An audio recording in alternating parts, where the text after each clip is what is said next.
Hi everybody, welcome to the CE webinar covering the new TISH Energy Disclosure Ordinance.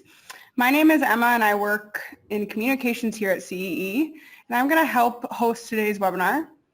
Before I introduce our speaker, Isaac Smith, I want to let you know that this webinar is being recorded and we will email all registrants the recording by the end of the week.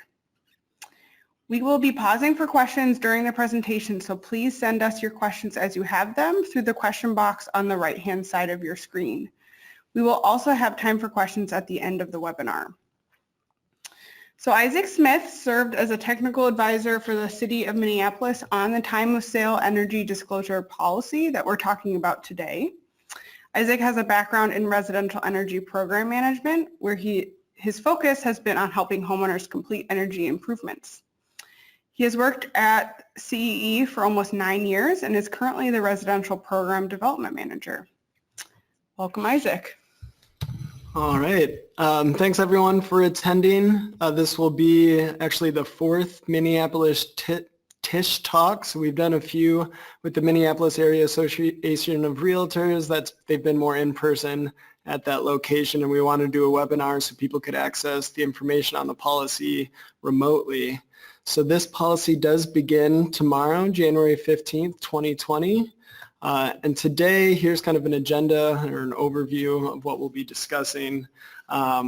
Starting with kind of why and how this change came about. How did we get to this point? What is the goal of this time of sale energy disclosure policy?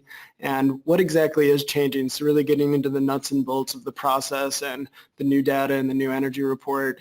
And then we'll be following up with some resources for realtors, things that we can create for you to make this process as easy for you and your clients as possible. And as Emma stated, we'll pause once for questions in the beginning, and then we'll have a good amount of time for questions at the end of this presentation. So CE, who is Center for Energy and Environment, our core is we really deliver energy efficiency programs with a focus on small business and residential customers, so helping them complete energy improvement, save energy, save money in their business and their homes.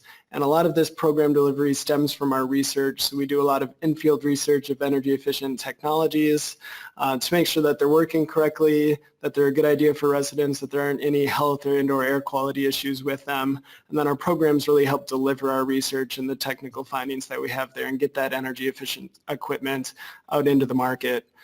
Beyond that, we do some consulting work, we do some policy work on the state and local level, and then we do a lot of low-interest financing for energy efficiency projects. So what that is again, is helping people with the capital costs of completing these energy improvements, so offering low-interest loans for projects that help people save energy. So we have an extensive experience in the residential sector going out to single-family homes. We've been completing energy audits since 1984, and right now we're the current implementer for Home Energy Squad, which is the largest direct install of energy efficient materials and energy audit program in the States. We've been delivering that energy audit program since 2009, and currently we're in around 8,000 homes every year. So we've been in a lot of homes, we've helped a lot of people with upgrades, and that's why we served as a technical advisor for the City of Minneapolis on this policy. So where did this all begin? It really started with the Minneapolis Climate Action Plan. This passed City Council in 2013, and the goal of the Climate Action Plan was to reduce greenhouse gases by 80% by 2050. So this is really all where this is starting from. And within that Climate Action Plan, they had residential strategies for residential buildings. So that was to help 75% of Minneapolis homeowners retrofit their homes and improve the energy efficiency of those homes by 2025. And one tactic to reach that goal was creating a time of sale and time of rent energy disclosure policy. So really this has been in place since 2013, and it took some time for the city to look at passing this policy and what would be entailed through these energy disclosure policies. So what this slide showing is just the reason for the city's focus on the Minneapolis housing stock. 90% of the Minneapolis housing stock was built before the energy code, so there weren't any codes in place for the energy and construction of these homes. So there's a lot of energy savings potential out there. As you can see, over 50,000 homes were built before 1940. As you all know, this is an old housing stock. And what this table is showing is if homes that need attic insulation or wall insulation were to improve the insulation levels in those areas, there's around $8 million of savings per year if just the homes that need insulation were to improve the insulation in those homes. So that's really what we're after with this policy, delivering those energy savings, those dollar savings, and those carbon savings that exist in Minneapolis's existing housing stock.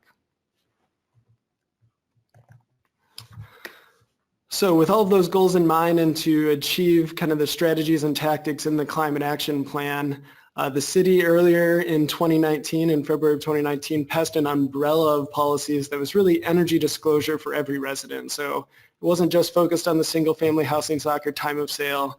They looked at large buildings and multifamily benchmarking. They passed time of rent energy disclosure, and then they also passed time of sale energy disclosure.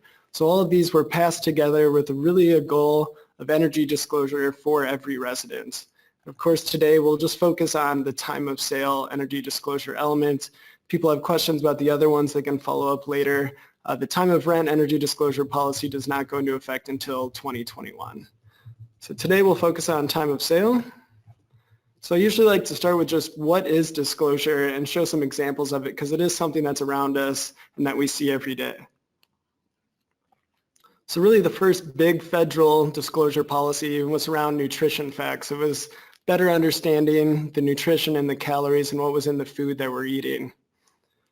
That was later followed up by the fuel economy standard. So that's the miles per gallon for the car, so we know how energy efficient the car is that we're buying. And then most recently, you'll see these energy guide stickers on all the appliances that we purchase. So you have a better understanding of the energy costs and energy use of various appliances from refrigerators to dishwashers to washing machines. So what really all these policies are about is disclosure is taking something that is complex and not really visible to the consumer. It's hard to understand the calories in one cereal compared to another or one car compared to another one when you're just looking at it. So it's something that's not visible or easily understood by the consumer, and it's distilling that information down to an easy to understand label. So something like calories or something that tells us the total amount of fat or something that tells us the miles per gallon for a car, it helps consumers make decisions on things that aren't readily or visibly available to them when they're making a purchasing decision. And that's really what we're trying to do with the energy disclosure policy. Is currently in the market, you're not aware of the energy performance of that home. It's hard to figure that out exactly. You don't know if there's wall insulation or attic insulation. So it's making that information visible to the market so then consumers can make an informed decision on their purchases.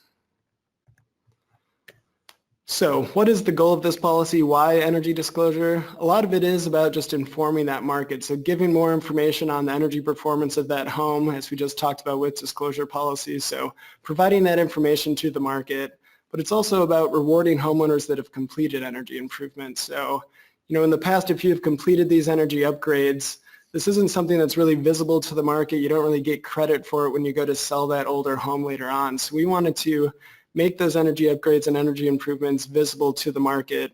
So for homeowners that have completed them, they kind of get credit when they go to sell their home and they'll have a higher energy score. In addition to that, the real bottom line goal of this is the city wants to spur investment in energy improvement. So we want people to be aware of the energy performance of the home, but beyond that, we want to outline a path for how you can improve the energy efficiency of a home and also outline the resources available to homeowners. So a lot of people aren't aware that they can complete these energy projects. They don't know the resources that are available as far as utility rebates and financing that can help them improve the energy efficiency of their home. So it's about letting people know the energy performance, but then also outlining that path towards improvement with this energy disclosure policy. So what this slide is showing is this is from the Department of Energy, and it looks at studies done around the country around homeowners making buying decisions. And what all of these really show is that when you let a homeowner know that this home is energy efficient, they're willing to pay a premium for that home. So here are all the different studies, and then this next slide kind of summarizes that information from all the studies done in various parts of the country. So what this is really comparing if a home is labeled as energy efficient or the consumer knows that that house is energy efficient, they're willing to pay more than that, more for that home compared to kind of your normal home or a home that's not labeled as being energy efficient. So what these studies have shown is that consumers are willing to pay a 2 to 6% premium for a home that is energy efficient, or they also broke it down on a square footage basis, so anywhere from $3 to $14 per square foot for an energy efficient home compared to one that is not energy efficient, or just from a dollars perspective, homeowners are willing to pay $3,000 to $9,000 more for a home that is labeled as energy efficient. So what all of these studies show is that if you provide this information to the market, this is something that the market values, and that's really what we're trying to do with this policy, is get this information out there.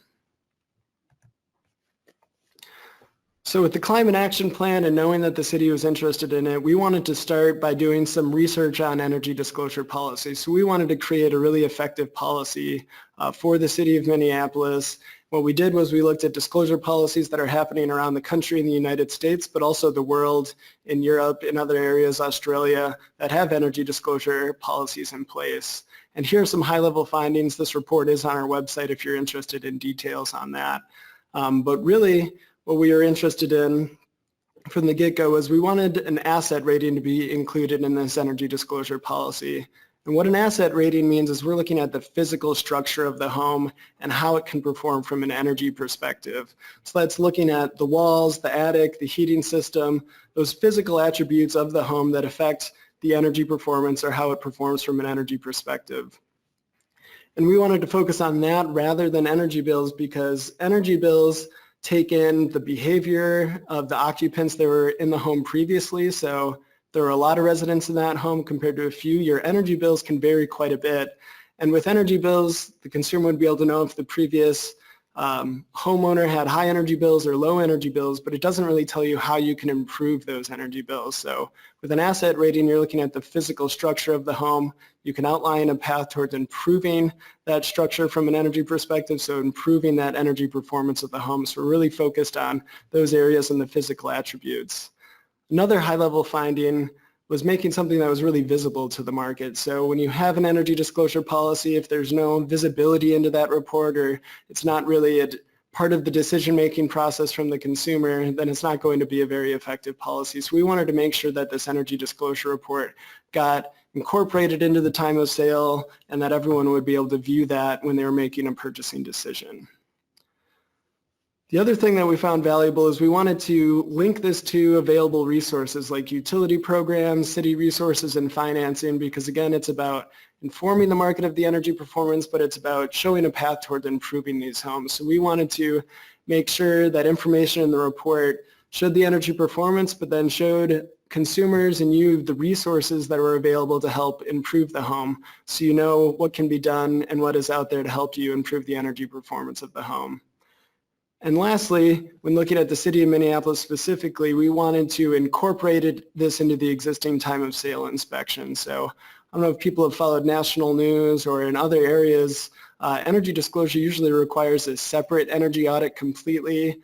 What this does is it adds another inspection that sellers have to do. It adds more time to the sales process, more money to the sales process to get these inspections completed.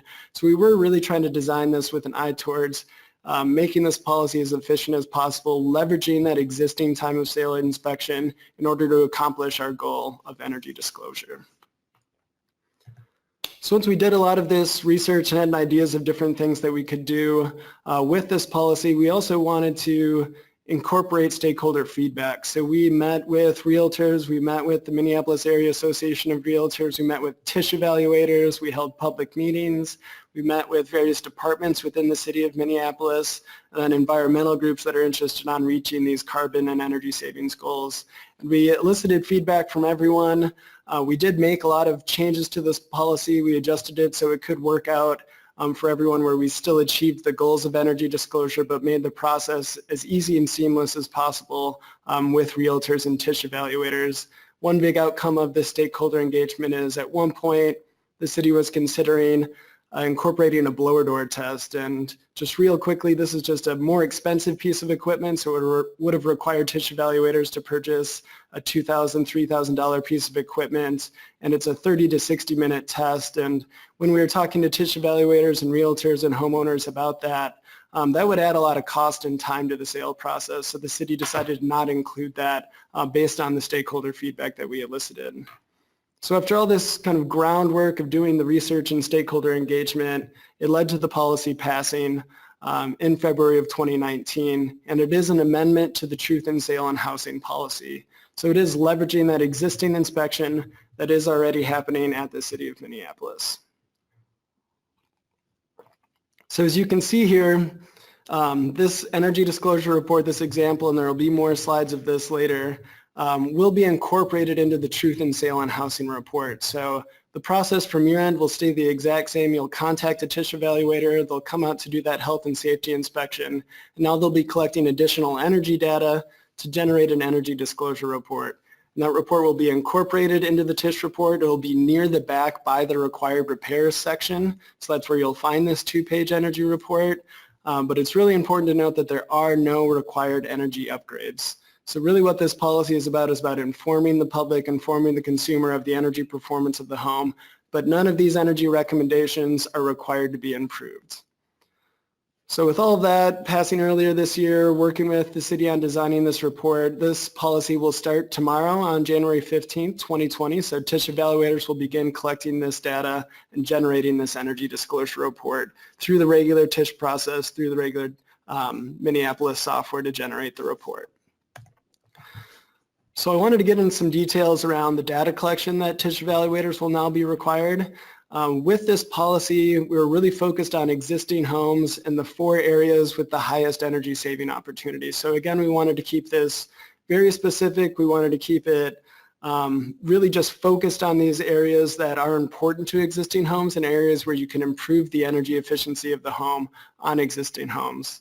And we also looked at what TISH evaluators were already collecting. So one thing they'll need to collect is attic insulation, so we want to know the insulation type and the depth, but this is something that was already being collected during the Truth in Sale and Housing inspection, so this information is collected right now.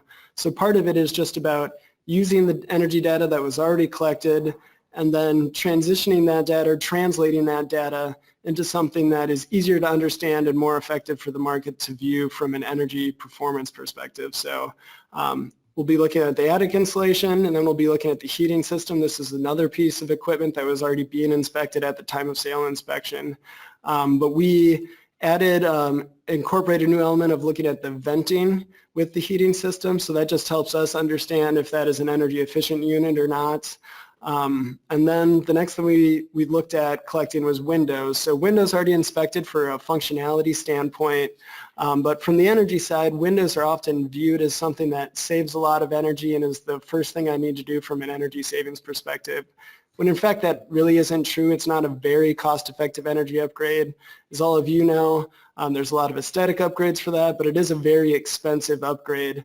And so what we're looking at for windows is we're seeing if homes have single pane windows without storms. So from an energy savings perspective, if you have single pane windows and you don't have storm windows, there is an energy savings opportunity there. You can cost effectively add airtight storms to those single pane windows, and that will save you a good amount of energy compared to the cost of adding those storms. So this policy is really just focused on single pane windows and adding storms if those are not present, but not on upgrading to triple pane or double pane windows or things like that. Those are very expensive upgrades, and we would rather have people focus on attic insulation or wall insulation, which is a more cost-effective upgrade from an energy savings perspective. So we'll be looking at attic insulation, wall insulation, heating system, and windows, and we'll get into wall insulation next. This is really the new requirement to the TISH inspection, where these other elements were already being evaluated. So with wall insulation, the biggest and the newest change and aspect of the TISH inspection is now TISH evaluators will be drilling a small 2-inch hole to look at the insulation type and the number of inches of insulation in that wall cavity. So this will be required for every home that was built before 1980. As I stated before, 1980 is when the energy code went in place. So at that point, wall insulation was required, but for any home before that, they may not have wall insulation since there wasn't a requirement, so we'll be drilling a hole to inspect that. So this is something that we do in all of our energy audits. So we're doing this in 8,000 homes every year, and we've talked to TISH evaluators about this process, but the idea is to find a discrete location that has an exterior wall surface. So typically we find a closet in a bedroom or an entry closet or a mud closet where it has an exterior wall. We drill a small 2-inch hole in that wall. We inspect it, see how much insulation is in there and what type, and then we put a plastic cap in that hole. So it's something we do every day. It's something we've talked to the TISH evaluators and trained them on. So they'll be drilling the hole, and then they'll be putting a plastic wall cap on that. So this is something for you to work with on your clients on where you want this hole to be drilled. They do have to drill a hole in every home that's built before 1980. So they'll take your guidance on where it should be as long as it meets the requirements of being an exterior wall. So work with your clients on where they want this hole to be drilled, give that guidance onto your TISH evaluators, or they'll just look for a hole they know to keep it in a discrete location. They'll look for a place to drill. Something else to note about this is the TISH evaluators will be recording where they drill this hole. So when this home is sold again, the idea is not to drill a hole every time the home is sold, but is to utilize that hole. So a TISH evaluation is done a few years down the road. The TISH evaluator will be informed where that hole was drilled previously. That hole will be used again to evaluate the insulation levels. The cap will be put back on it. So the city tried to develop a process where we're not drilling a lot of holes in walls, but we'll find one location and that'll be used continuously going forward. Next, I'd just like to provide some perspective on why we're doing this. We don't want to just drill holes to drill holes. This is really the largest energy savings opportunity for single-family homes, and that's why we want to evaluate how much insulation is in that wall. That's not something you can really figure out through doing IR testing all year round because of the different temperatures and weather. Really the best way to figure out if you have wall insulation and an opportunity for improving it is drilling a hole in the wall. And right now around 25% of Minneapolis homes don't have wall insulation. So that's the largest surface area of your house. When it's windy out, you have a really drafty house, you have cold interior surfaces on your walls when you don't have wall insulation. So it's about informing people if they need wall insulation. And then what this graphic is showing is this is how contractors add insulation to existing homes. So this is a cost-effective upgrade that you can perform on existing homes. And what it entails is adding insulation into that wall cavity, which serves two purposes. It adds that insulation so it reduces that conduction from hot to cold or cold to hot from the inside to the outside, so it keeps your home more comfortable.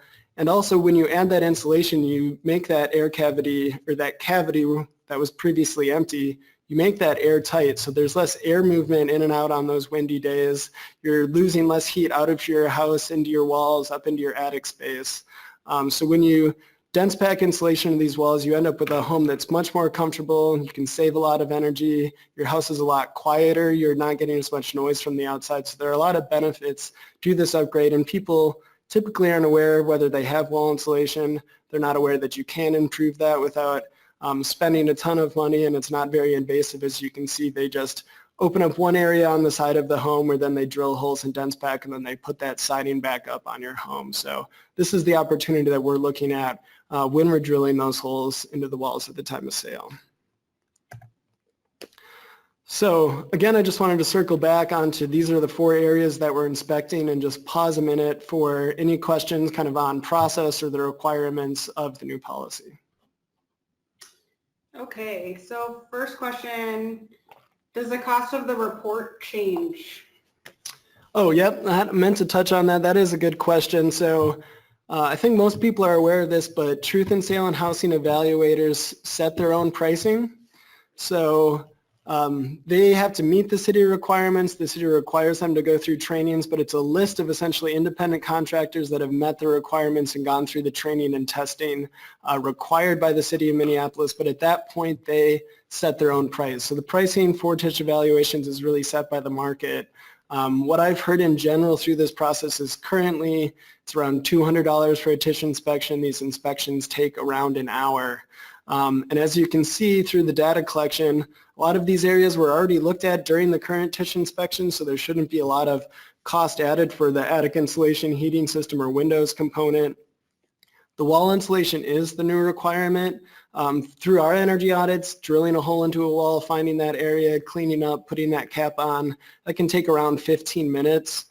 So from a time perspective, could be going from an hour-long inspection, if that's how long it takes now, to then 15 more minutes added on to that, and TISH evaluators will adjust their prices accordingly. This is a new requirement. With anything new or change, they maybe are a little nervous about these new requirements. They may not fully understand how much time it is going to take them, so I'm sure there will be some adjustment in prices as they start to do this, and then they realize how long it will take them and what is required of them. And then I think prices will kind of even out over time. So work with your TISH evaluators on that pricing. So speaking of TISH evaluators, have they been trained on how to collect this data? Yeah, so every single TISH evaluator was required to go through training put on by the City of Minneapolis. So they held, I believe, 3 trainings. You had to attend one of those trainings in order to maintain your TISH license and be on that list. So every inspector that is listed on the City of Minneapolis's Truth in Sale and Housing website has gone through this training and is now certified to collect this energy data and is ready to do so starting tomorrow. Okay, what happens if there's a vapor barrier? Yes. So again, the 1980 requirement is really, that's when energy code was starting to put in place, and that's when in construction they were starting to incorporate more elements from an energy and moisture standpoint. Vapor barriers weren't used too often until the 90s or so, but we won't be drilling in any home that's built past 1980. So in our energy audits, we don't run into a lot of homes that have had a vapor barrier put up because most homes built before 1980 did not have that as part of the building practice. If someone has completed energy upgrades and has had a contractor go through, or they've remodeled a certain area of the home, those areas will not need to be inspected if they can provide an invoice showing that they've completed that work. The TISH inspectors have been informed to drill in the existing construction area of the home, so you can typically tell if a kitchen's been remodeled or a living room's been redone, and I'm guessing that's where the home seller doesn't want you to drill a hole in their wall, is in that newly renovated space. So TISH evaluators have been told not to drill in those areas, but stick to the existing construction area of that home, and then there's typically not a vapor barrier there, and that's again why we have that year built requirement. Good for a couple more? Or Sure. Okay. Are homes that are currently listed grandfathered in? Oh, that is a good question. So as you may be aware of, with a TISH evaluation, the TISH report is valid for 2 years or until that home is sold. So that is staying the same. If you've had a TISH evaluation today, for instance, that TISH report will need to be entered in the software system and generated by the TISH evaluator, and then that TISH report is valid for 2 years. You don't need to have another TISH inspection done before you sell your home to meet this energy requirement. So it's really starting on January 15th. This energy data and energy report will be required going forward, but any TISH report is still valid for that 2 years up until that home is sold. And then of course, when the homeowner goes to sell that again, the new homeowner is required to get a TISH evaluation. But anything on the market right now that's had a TISH evaluation is valid. I think the last kind of process question we have here for now is if there's already a hole in the exterior wall, is it necessary to drill another one? Like Yeah. If you already have one that has a dummy cover on it? That is a good question. It has come up before. Typically, there's not a lot of holes in walls that that occur when you're going to sell the home. We don't advise on TISH inspectors using electrical boxes or anything like that, so we're really requiring them to drill a new hole. We don't want to get into the practice of just using a random hole that happens to be there because we're not sure why that hole is there, or if there was electrical created there, or different things like that. So we're advising TISH evaluators to find a new area, drill a hole in that area, and then see the insulation levels, and not utilize an area where someone may have, I don't know, the drywall may have broken apart, or there is an electrical outlet or things like that. We want to kind of start in a new area, inspect if that has insulation, and then just utilize that hole again and again, or until the upgrade is completed, then we won't have to drill any more holes in that wall. Great. And there's a lot more questions.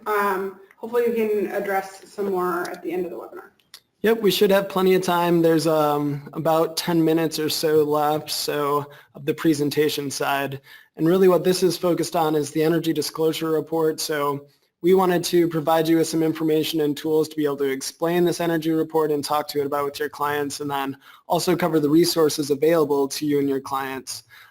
So we'll start by talking about the energy score, so this energy asset rating that I've been talking about, and then we'll move on to the recommendations and really outlining a path for improving the energy efficiency of the home, and then we'll get into the resources available to you and your clients for improving that house. So the energy score, as you can see here, it's an asset rating from 0 to 100, with 100 being the most efficient. And really this is focused on the existing homes in Minneapolis. So it's focused on that existing housing stock. It's not trying to get old homes up to this 2020 building code, but it's looking at that, again, existing structure of the home and looking at the energy savings opportunities that exist within that home. So it's really focused on cost-effective energy improvements for existing homes. So every home can complete those cost-effective energy improvements. They can achieve a score of 100. The scoring system is designed to allow for existing homes to achieve the highest score through these cost-effective energy upgrades. When I say cost-effective, I mean a 10-year simple payback or less, just on the energy savings alone. So if these premiums are paid for energy efficient homes, then the payback would be even stronger. But it's really just focused on the energy savings delivered based on the cost of these upgrades. So calculating the score, I want to provide kind of a high-level example of how the score is calculated. Again, we're just focused on those 4 key areas of existing homes and how those can be improved. So attic insulation, wall insulation, the heating system, and windows. We're evaluating those 4 areas for the data collection that we showed you before.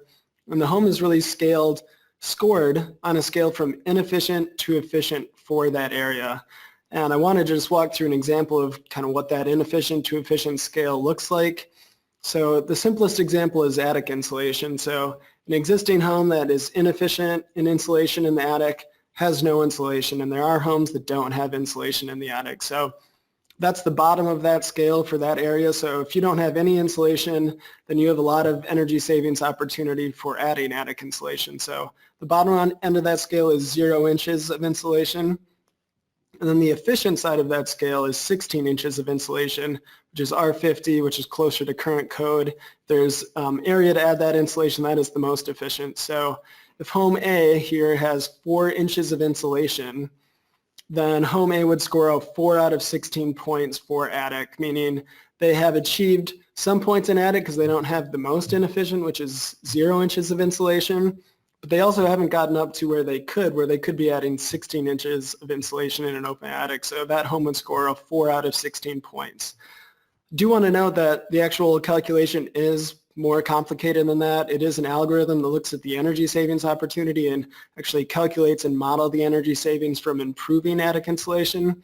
But this gives you the concept of we're looking at that area specifically from inefficient to efficient. We're noting where that home is currently and then outlining the energy savings opportunity for that area of the home. And that's how the home is scored on that scale from 0 to 100.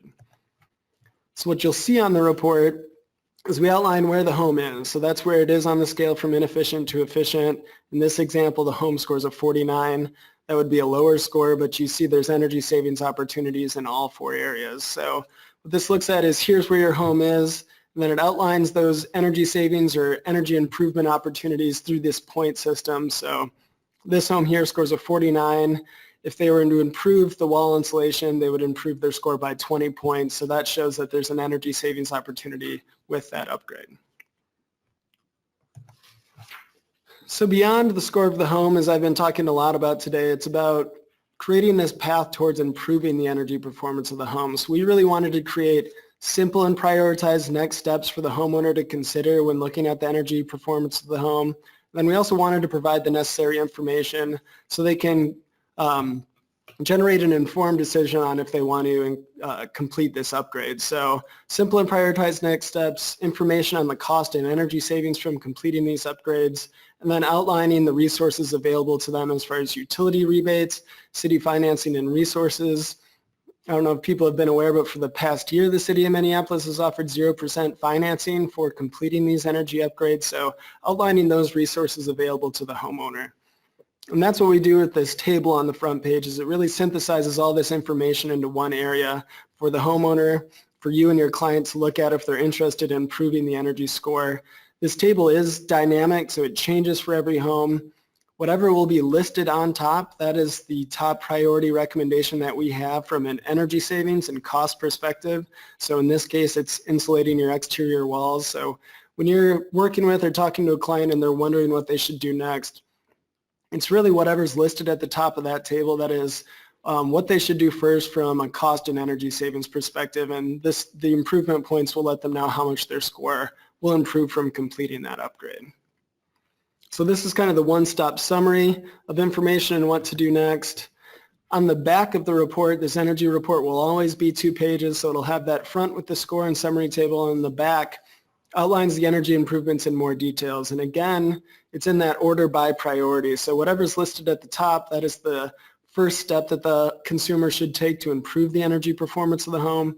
And this just gives more details on how it's done, why it should be done, and the cost and the resources available to the homeowner.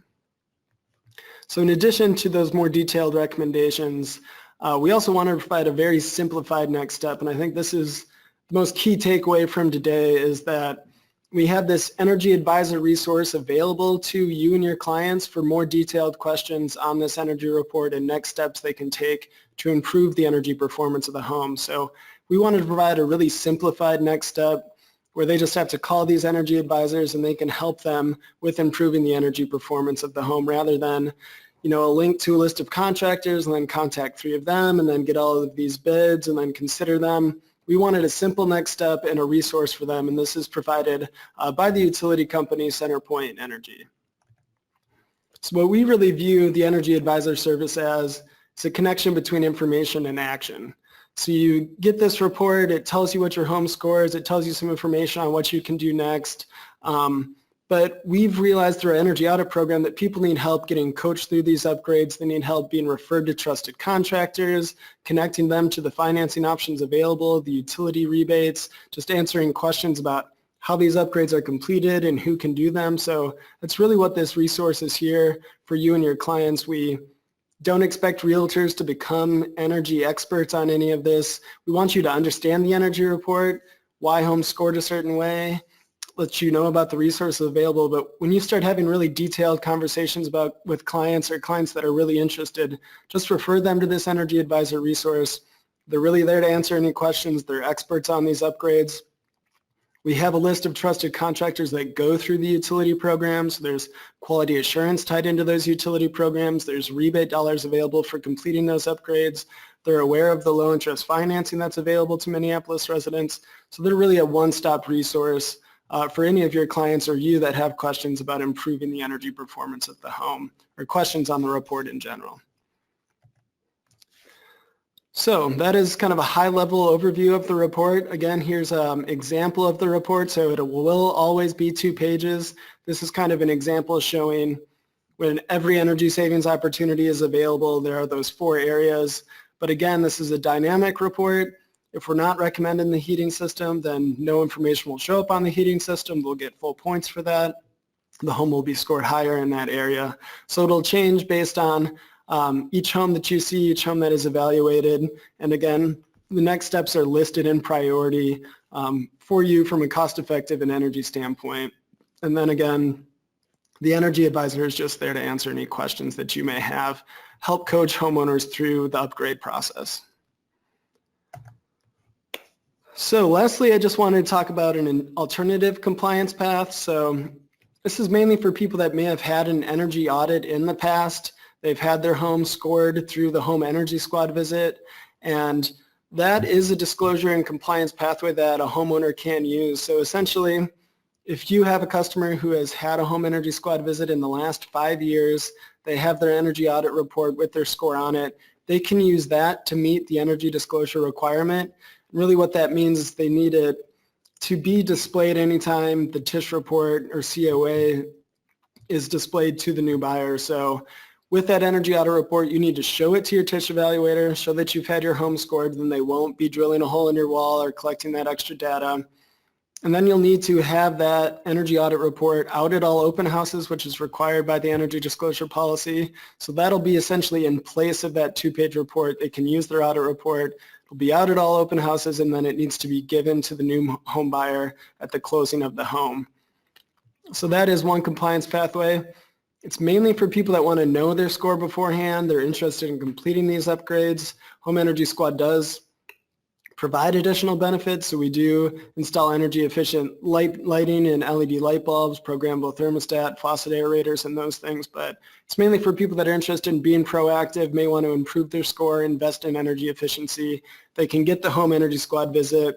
We're typically scheduled out 4 to 6 weeks is where we like to be. So it is for someone that's planning ahead more when selling their home. I do want to note the TISH evaluation is still going to be required by the city.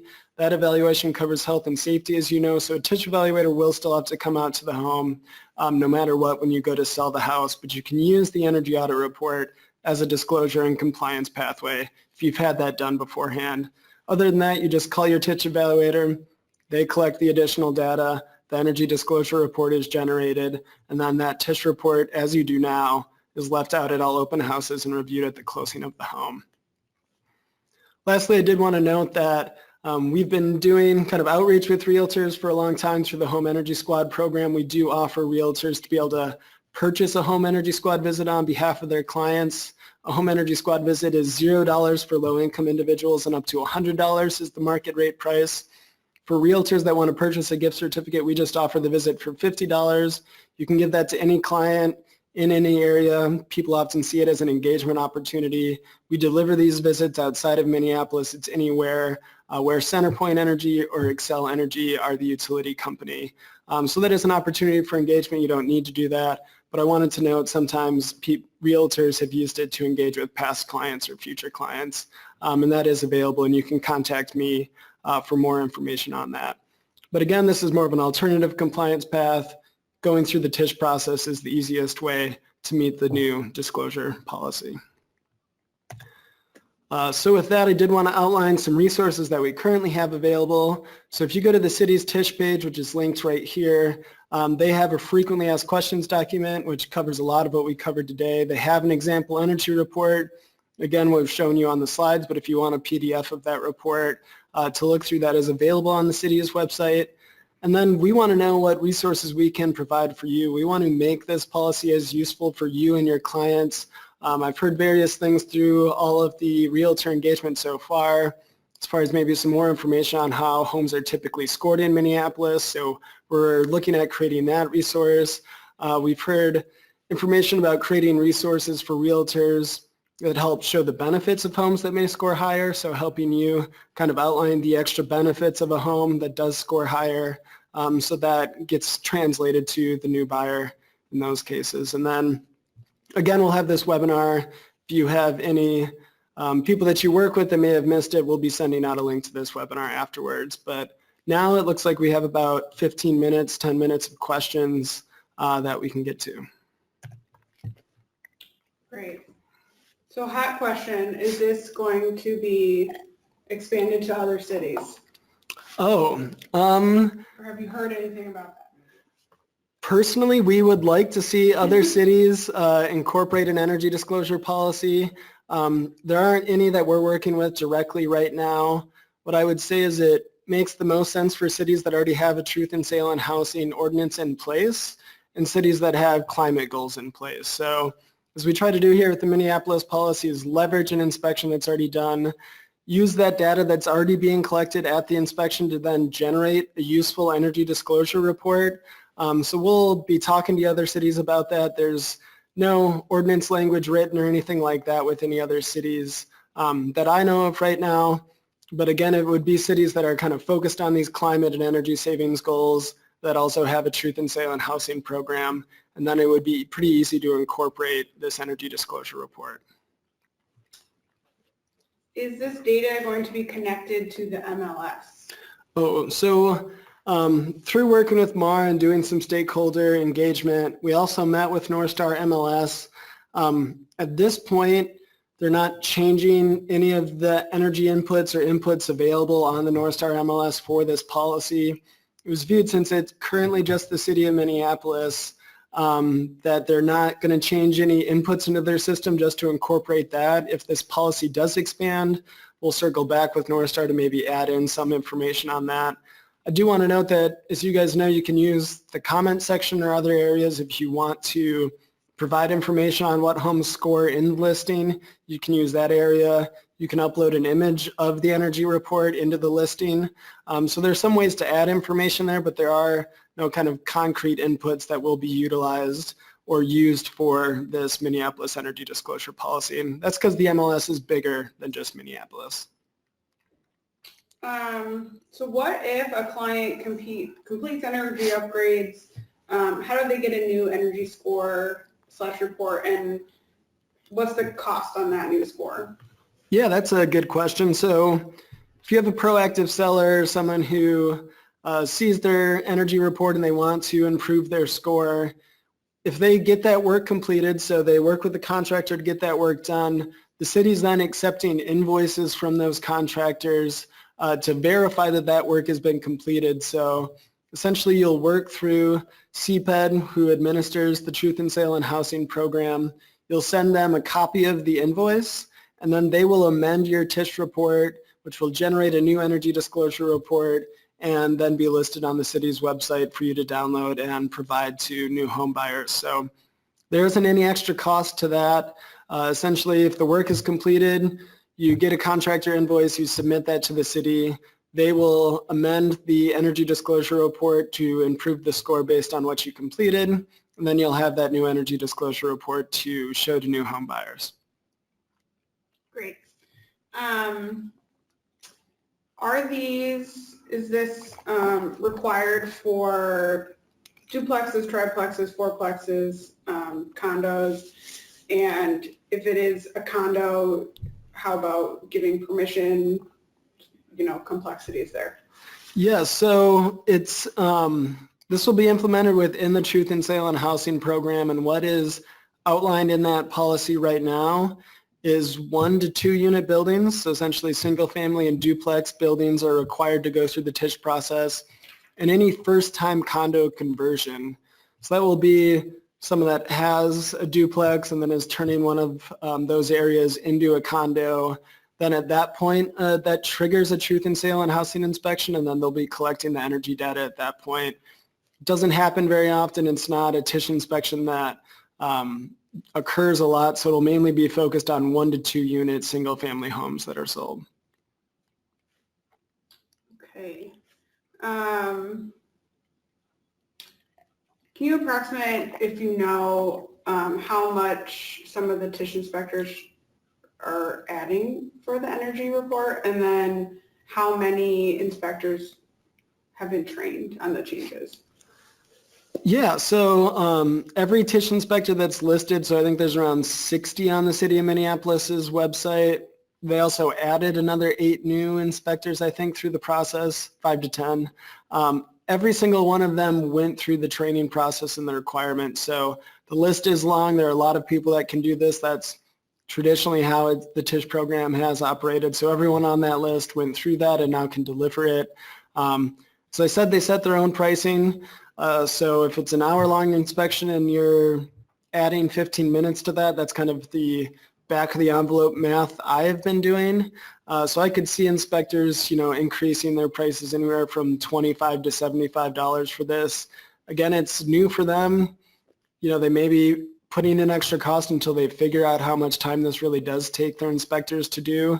So work with your inspector on that. They'll get a better idea of how much this does cost them, and that'll be translated and kind of worked out by the market itself. So we'll see exactly what happens with the pricing. When you drill the hole in the wall, back to the hole, does it go all the way through the wall to the siding? No. So with drilling the hole, it's really just getting through that drywall, or lath and plaster sometimes what is there in Minneapolis.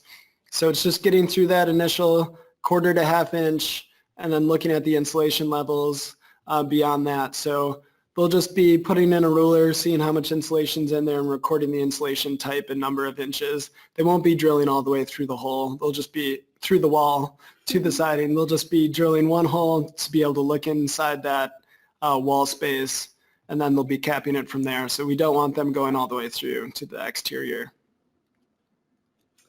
Okay, so back to the point system. Does each category have 25 points? Or can you elaborate on the point system on the report? Yeah, so one common question we've gotten is some more resources around how homes are scored. So we're currently generating that. That is a really good question. So how the point system works is it depends on the different housing types that are existing in our single-family housing stock. So we use this scoring system in our energy audits, and the points between 0 and 100 are broken down differently depending on the house type. So a really easy example is a one-story home compared to a two-story home.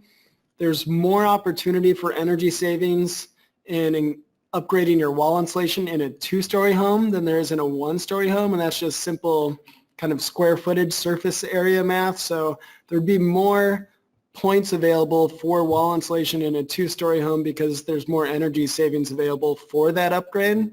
So essentially it looks at the energy savings for improving an area, and then it compares that to the overall energy savings for that home and then breaks down the points. So for example, I think it's around 26 points available for wall insulation in a one-story home and 38 points available in a two-story home. And we're working on a resource to provide you that information so you know that in more detail. In a similar fashion, in a story and a half home, there's a lot more attic savings compared to a one-story home or two-story home because you do have those side attics and knee wall spaces and slants, and all of those areas present an opportunity for energy savings. So it's really based on the housing type and what areas can be improved, and that's how the points are broken down. But the points do relate essentially to energy savings. So each point represents a certain amount of energy savings opportunity.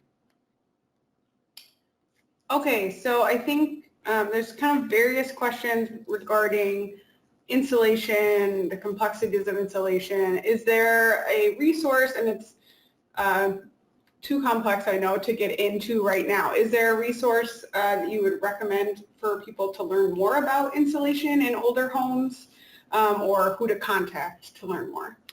Yeah, so there's a couple of things there. For the inspectors themselves, they'll be working from a pick list of insulation types. So I think we have almost 12 different insulation types that we've run into in our energy audits. So we use that same list. They'll be identifying what's the insulation type and then recording the number of inches, and our system will kind of be calculating what that means from an energy savings perspective. So we've went through that list with the TISH evaluators, shown them pictures of various different insulation types. So that'll be used on that end. As far as the process for completing the upgrades and what insulation we recommend for these energy retrofits on existing homes, we have a couple resources. One is just talking to the energy advisors about how these upgrades are done. But we also have a website called Home Energy Hub that is just a one-stop shop for getting information on improving the energy efficiency of the home. So that's noted, just flipping through here. On our report, in this Home Energy Summary section, you'll see this Home Energy Hub link. That's kind of your one-stop shop for online resource on any energy improvements. It has information, of course, on wall insulation, attic insulation, heating system, and windows. There is more information beyond that as well on that website. That can give you some online resources for how these upgrades are completed, what the insulation treatments are. If you're interested in specific things and contractors that do work and what insulation type they should use, I would talk to a home energy advisor about getting those upgrades completed and how contractors do that work. Great. I know there are some questions that we did not get to. Feel free to either contact an advisor to learn more. Isaac's email is also available. Yep, I'll be available. Yeah, and I'll be looking through the questions after the webinar, and we'll be sending out a follow-up email with the link. So if there's some common questions we weren't able to get to, we can include some answers to those questions in an email to all the registrants. And then again, this webinar will be available for any of your colleagues that may have missed the webinar or have questions about this policy. This will be an online resource that they can listen into and get kind of the details on how this process will work. So we wanted to make that available to everybody. All right. Thanks, everybody. All right. Thank you.